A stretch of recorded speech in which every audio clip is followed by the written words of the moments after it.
June, it's a pleasure to meet you. Janie has told me so much about you. Oh, well, it's a pity you couldn't be here last week with the other mothers. I'm sorry. I was speaking at a conference in Zurich. Well, come on in. I've been observing Janie very closely. Have a seat. Sit up straight.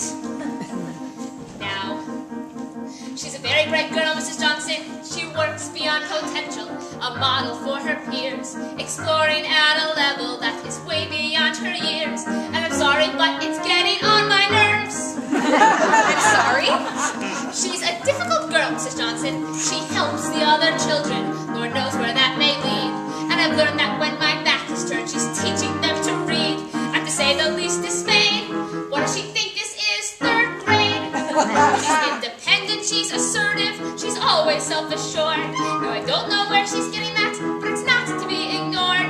And it generally starts at the home. Now, did you know that Janie is the only child in class with an even reasonable self-image? Who is responsible for that? I am. I'm sorry. I am. I am what? I am, Ms. Thomas. Good. Now, how do you expect her to be intimidated by simple authority? Well, no, but keep your really hands don't where I can see them. Now, I'm not saying you're a bad mother, even though you missed our pageants and the Halloween parade. No one's saying you're a bad mother. Your cookies at the bake sale, well, they clearly weren't homemade. They were Pepperidge Farm mint Milano cookies. But the other mothers baked. I know, but I hate baking. Janie was humiliated. She never said anything to me. Well, you're a busy little bee, Mrs. Johnson. Zipping off to Zurich. I hear next week it's Rome. Is it really any wonder things are suffering at home? Now there's no need to object. It's all here in Janie's hard work. You can see that I'm correct. It's a pig made out of a Clorox bottle. Oh, come now, Mrs. Johnson.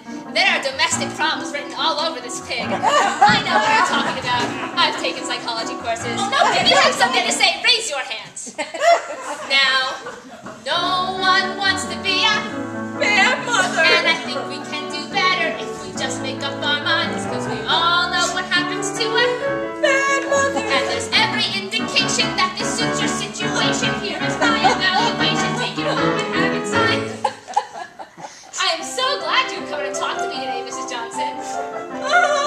Did you know we have these parent-teacher conferences every Monday at 4 o'clock? Well, I hope to be seeing you next week. Yes, Miss Mother. Run along now. No running in the hallways.